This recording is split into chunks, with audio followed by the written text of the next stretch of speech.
మా కోడిగుడ్డు మంత్రి గారు ఈయన మర్చిపోలేదు కదా మీరు. ఈయన వీడియో పెట్టండి చాలా అభ్యంతరకరంగా.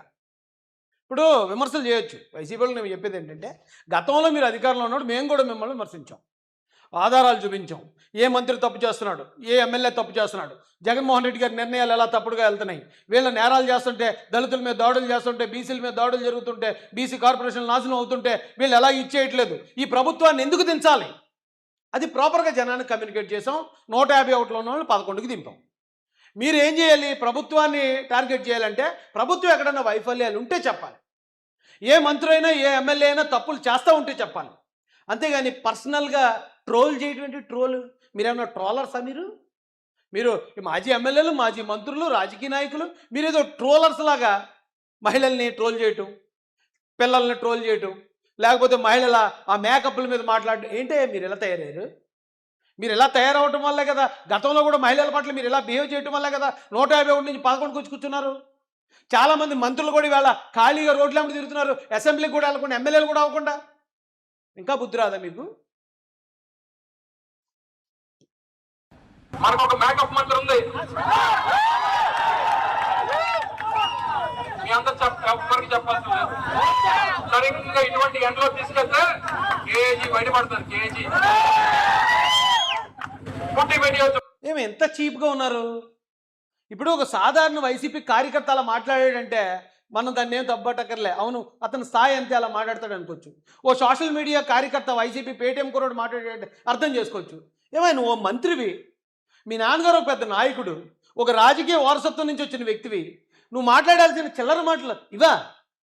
ఎంత చిల్లరగా మాట్లాడేది అంటే, ఇక గవర్నమెంట్నో లేకపోతే మంత్రులనో మీరు క్వశ్చన్ చేయడానికి వాళ్ళు ఏం పొరపాట్లు లేవు కాబట్టి ఇక పర్సనల్గా ఇలాగా ఎటకారాలు చేసి, అంటే దీన్ని ఒక రకంగా ఈవ్ టీజింగ్ అంటారండి. మహిళల్ని టీజ్ చేయటం, ఈవ్ టీజ్ చేయటం నేరం. ఇది అంత స్థాయికి దిగజారి మాట్లాడుతున్నారండి. మనం వాళ్ళకు పుట్టి పెట్టుకోలే ఆవిడ మాట్లాడుతుంది. మనం ఏమంటుంది, పూర్వం మేము చదువుకున్న రోజుల్లో మేము ఉద్యోగాల కోసం ఎదురు చూసేవాళ్ళం, ఇప్పుడు ఉద్యోగాలు మన కోసం ఎదురు చూస్తున్నట్టు. ఏ ఉద్యోగం అమ్మా, నువ్వు చేసినటువంటి ఉద్యోగం ఏంటి చెప్పు. ఆ మాట ఏమన్నా తప్పొద్దండి? ఇప్పుడు ఇతను మేకప్ల గురించి, ఆ మేకప్ ఎలాగ అయిపోద్ది, అలా అయిపోద్ది, ఏదో ఎండలోకి వెళ్తే కేజీ బయటపడుతుంది అని ఇలాంటి చిల్లర మాటలు, ఇలాంటి నీచమైన మాటలు ఎందుకు మాట్లాడుతున్నాడంటే, వంగలపూడి అంతే గారు అన్నారట, గతంలో మేము ఉద్యోగాల కోసం వెయిట్ చేసేవాళ్ళం, ఈవేళ ఉద్యోగాలు మీకోసం వెయిట్ చేస్తున్నాయి అన్నదట. ఏముంది అందులో తప్పు? ఒకవేళ అది తప్పు, అది పొరపాటు అనుకో, ఏమా మీరు ఉద్యోగాలు ఇస్తానన్నారు కదా, ఏ ఉద్యోగాలు లేవు కదా, పలానా ఉద్యోగాలు తీస్తానన్నారు, డిఎస్సి తీస్తానన్నారు, తీయలేదని చెప్పగలవా? గవర్నమెంట్ జాబులు, పోలీసు ఉద్యోగాలు తీస్తానన్నారు, తీయలేదని నువ్వు చెప్పగలవా? అమర్నాథ్ కొన్ని వేల ఉద్యోగాలు ఇచ్చారు కదా. అయితే ఆ మాటకి ఇంత పర్సనల్ అటాక్ ఎందుకు చేయాల్సి వచ్చిందండి? ఉక్రోషం, ఆక్రోషం. చెప్పు, నువ్వు చేసిన ఉద్యోగాలు మా వాళ్ళు చేయలేరులే, మా వాళ్ళకి చేత కాదు, మా ఊర్లో మహిళకి అంతకన్నా చేత కాదు. నువ్వు వచ్చి మాట్లాడతావు. ఒక్కసారి పదవి వస్తే నేను వదిలేసినటువంటి బుల్లెట్ ప్రూఫ్ కార్ వదిలి తిరుగుతున్నావు నువ్వు. చాలా నీచంగా మాట్లాడాడండి. నువ్వు చేసిన ఉద్యోగాలు మా వాళ్ళు చేయలేరు, మా ఆడవాళ్ళు అంతకని. అంటే ఏ ఉద్యోగం అని? హోమ్ మినిస్టర్ ఉద్యోగమా? లేకపోతే ఆవిడ గతంలో టీచర్గా పనిచేశారు, ఆ ఉద్యోగమా? లేకపోతే ఇతని మాటల్లో చాలా ద్వందార్థాలు ధ్వనిస్తున్నాయండి. ఒక మహిళని, అందున దళిత మహిళని ఒక వ్యక్తి ఇలా పబ్లిక్లో జనాల మధ్యలో చులకం చేసి మాట్లాడడం 100కి 100% ఇది ఎస్సీ అట్రాసిటీ చట్టంలోకి వస్తుందండి. పైగా ఒక హోంమంత్రి గారిని పట్టుకుని, నేను వదిలేసిన బుల్లెట్ ప్రూఫ్ వాహనం నువ్వు పట్టుకెళ్తున్నావు అండి. నువ్వు వదిలేసావా? ఎవరిది అది బుల్లెట్ ప్రూఫ్ వాహనం? నువ్వు కొన్నావా? మీ నాన్నగారు కొన్నారా? మీ తాతగారు కొన్నారా? మీ ముత్తాత కొన్నాడా? ఎవరు కొన్నారని అది? అంటే ఇప్పుడు జగన్మోహన్ రెడ్డి గారు బుల్లెట్ ప్రూఫ్ వాహనంలో తిరుగుతున్నారు, చంద్రబాబు నాయుడు గారు వదిలేసింది అంటారు. అంటే చంద్రబాబు నాయుడు గారు వదిలేసిన బుల్లెట్ ప్రూఫ్ వాహనంలో మాజీ మంత్రి జగన్మోహన్ రెడ్డి గారు తిరుగుతున్నారని అంటే అది కరెక్టా? ఏమో ఎంత నీచంగా ఉన్నారు. రాజకీయం తెలీదు, ఎలా మాట్లాడాలో తెలీదు, ప్రతిపక్షాన్ని లేకపోతే అధికార పక్షాన్ని ఎలా కౌంటర్ చేయాలో తెలీదు. ఇలా చులకల మాటలు, చిల్లర మాటలు మాట్లాడితే ఎవరు పరువు పోతుంది? అంటే ఇప్పుడున్న ఈ ట్రెండ్లో మహిళ, నేను 2 ఆడపిల్లలకి తండ్రిని, ఈ ట్రెండ్లో మేకప్ అనేది సర్వసాధారణం. ప్రతి ఒక్కరికి అదొక సరదా మన ఆడపిల్లలకి. ఇప్పుడు మేకప్ అంటున్నారు, గతంలో కూడా ముస్తాబ్ అవటం అనేవారు. ఎక్కడికైనా పెళ్ళికి వెళ్ళాలన్నా లేకపోతే ఏదైనా కార్యక్రమానికి వెళ్ళాలన్నా గంటల ముస్తాబోయేవారు. అది ఆడపిల్లలకి అదొక వరం. అది ప్రతి ఆడపిల్ల చేసే పని. అదేదో నేరం అన్నట్టు ఈ ఆంధ్రప్రదేశ్లో ఇంకెవరూ చేయట్లేదు, ఒక్క వంగలపూడి అనిత గారే ఈ పొరపాటు చేస్తున్నారు అన్నట్టు ఏంటి ఇలా మాట్లాడేటి ఇతను?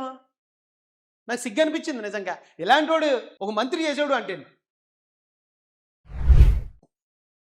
రోజా గారు ఆవిడ కూడా ఒక మంత్రే, మేకప్ వేసుకోలేదని చెప్పండి, గుండెల మీద చేసుకుని చెప్పండి.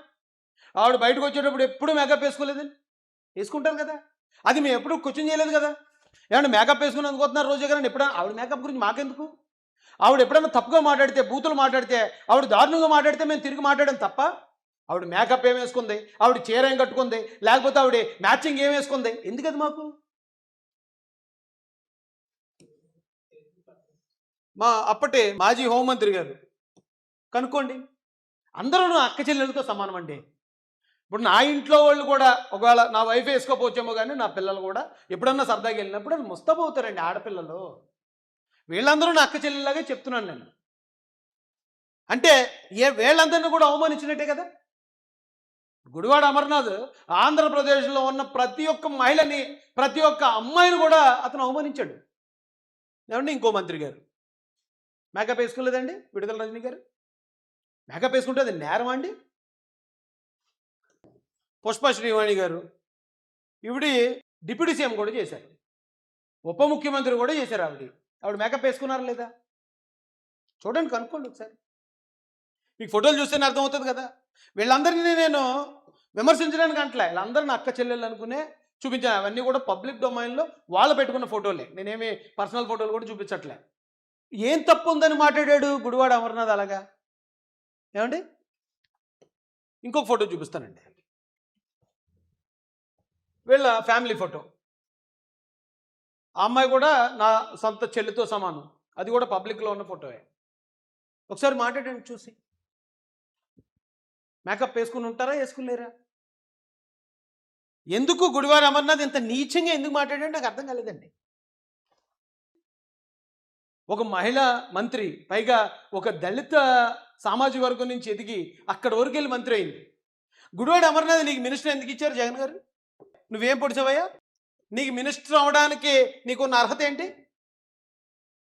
కేవలం మీ తండ్రి లేకపోతే మీ తాతగారి వంశపారంపర్యంగా వచ్చింది మాత్రమే. అంటే వంశపారంపర్యంగా వచ్చిన లీడర్లందరినీ నేను తప్పట్టట్లేదు. మళ్ళీ ఇక్కడ పాయింట్ నోట్ చేయండి. జగన్మోహన్ రెడ్డి గారు వంశపారంపర్యంగానే వచ్చారు, కానీ ఆయన పాదయాత్ర చేసి ఆయన ఒక లీడర్గా ప్రూవ్ చేసుకున్నాడు. అలాగే నారా లోకేష్ గారు కూడా వంశపారంపర్యంగానే వచ్చారు, కానీ యువగళం పేరుతో ఆయన కూడా ప్రూవ్ చేసుకున్న ఆయన లీడర్షిప్ని. ఎలా ఉండే వ్యక్తి ఏదో గతంలో ఇనుములాగా ఉండేవాడు ఇప్పుడు కత్తిలాగా అయిపోయాడు. వారసత్వం నాయకులే, వారసత్వం వచ్చిన వాళ్ళే, కానీ వాళ్ళని వాళ్ళు ప్రూవ్ చేసుకున్నారు. నువ్వేం ప్రూవ్ చేసుకున్నావు నీకు మా మంత్రి రావడానికి? కోడి గుడ్డు మాత్రమే పెట్టగలదు, కోడిని పెట్టలేదు కదా. సో కోడి గుడ్డు పెట్టాలి, దాన్ని హ్యాచ్ చేయాలి, మళ్ళీ దాన్ని తీసుకొని వచ్చి కోడి కింద తయారు చేయాలి. ఇప్పుడు మరి అంతకుముందు ఏమైనా కోల్డ్ ఫార్మ్ ఏమైనా రన్ చేసేమో నాకు తెలీదు. ఇది నీ అర్హత నువ్వు మంత్రి అవడానికి. కానీ ఇదే పాయింట్లో వంగలపూడి అనిత గారు మంత్రి అవడానికి ఆవిడ అర్హతలు ఏంటి తెలుసా? ఆవిడ మేకప్ వేసుకున్నది కాబట్టి ఆవిడికి మంత్రి అవ్వలేదు. ఆవిడ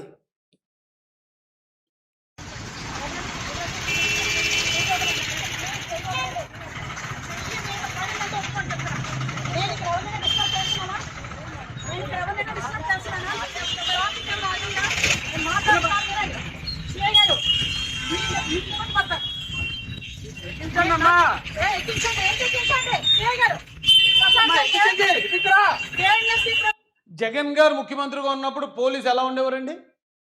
పోలీసులకి, వైసీపీ కార్యకర్తలకి, పోలీసులకి ఇంకంతకన్నా పెద్ద పెద్ద మాటలే వాడాలి, ఏం తేడా లేదు. అలాంటి సమయంలో నడి రోడ్డు మీద ఒక మహిళ అయి ఉండి ఒక సిఏ గారి మీద అప్పుడు జరిగిన అన్యాయం మీద శివంగిలా గర్జిస్తుంది. ఆవిడ అర్హత మేకప్ కాదు. గుడివాడ అమర్నాథ్, నీ అర్హత వంశపారంపర్యం అయి ఉండొచ్చు, కానీ ఆవిడ అర్హత ఆవిడ కష్టం, ఆవిడ పోరాటం, ఆవిడ ధైర్య సాహసాలు. అలాంటి మహిళను పట్టుకుని నువ్వు నోటుకు వచ్చినట్టు ఎలా పడితే అలా వాగుతావా? దానివల్ల ఆవిడకేమీ నష్టం లేదు. నీకు, నీ కుటుంబానికి, నీ తల్లిదండ్రులకి, లేకపోతే నీ పూర్వీకులకి ఇది అవమానమయ్యా. ఏం చెప్పి పెంచారు? పద్ధతి నేర్పించలేదేంటి గుడివాడ అమర్నాథ్కి? వాళ్ళ తల్లిదండ్రులు ఎలా పెంచారేంటి? మహిళలను ఎలా గౌరవించాలో తెలియలేదు. వాళ్ళ ఇంట్లో మహిళలు కూడా, ఆడపిల్లలు కూడా మేకప్ వేసుకునే వాళ్ళు ఉన్నప్పుడు మేకప్ వేసుకుని ఒక మహిళ గురించి ఇంత దారుణంగా ఎలా నీచంగా మాట్లాడతాడని చెప్పి నిన్ను అనుకుంటున్నారు అందరూ. ఆ?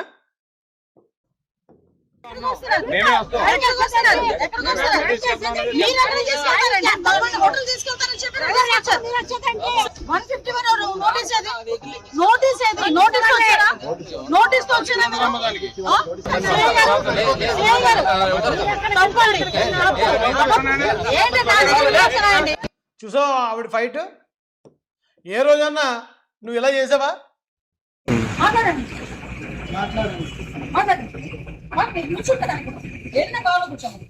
అనవసరంగా మీరు రచ్చ చేసుకోండి, లేదా మీకు కూర్చుంటాను, నా ఇంటి ముందు కూర్చొని దంగా చేస్తాను. ఆ రోజు ప్రజల్ని వైసీపీ ప్రభుత్వం, అక్కడ ఉన్న ఈ వైసీపీ నాయకులు నీలాంటి వాళ్ళు హింసిస్తూ ఉంటే ప్రజల పక్షాన అలా తిరగబడిన శివంగి ఆవిడ. అందుకు ఆవిడ ఈ రోజున హోంమంత్రి స్థాయికి వెళ్ళగలిగింది. ఆవిడ విమర్శించే స్థాయి ఉందా నీకు? మీ తండ్రి గారు, మీ తాతగారు లేకపోతే ఎవరు నువ్వు? నీకు మంత్రి, ఇండస్ట్రియల్ మంత్రి ఇచ్చిన తర్వాత కూడా ఏంటి ఇండస్ట్రియల్ పరిస్థితి అంటే కోడి గుడ్డు దాన్ని హ్యాచ్ చేయడం, దాన్ని పిల్ల.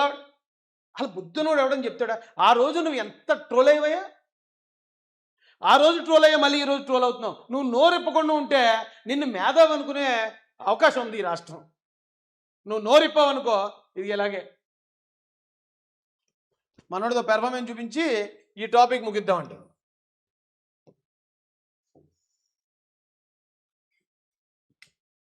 ఇంపార్టెంట్ ఇది నా సామియా.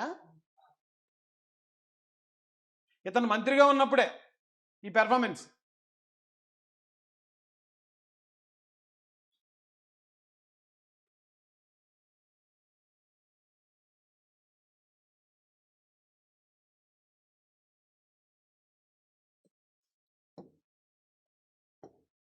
అమర్నాథ్, ఇది నీ బతుకు. నువ్వు ఈవేళ నీ ఎదుర్కొంటా ఉన్నావు 10 మందిని నవ్వించడం కోసం మహిళల్ని కించపరుస్తూ మాట్లాడేస్తే, కొండ మీద ఏదో చేస్తే కొండకు చేట. నువ్వు ఆకాశం మీద ఉమ్మేస్తే అది వచ్చి నీ ముఖం మీద పడింది ఈ రోజున.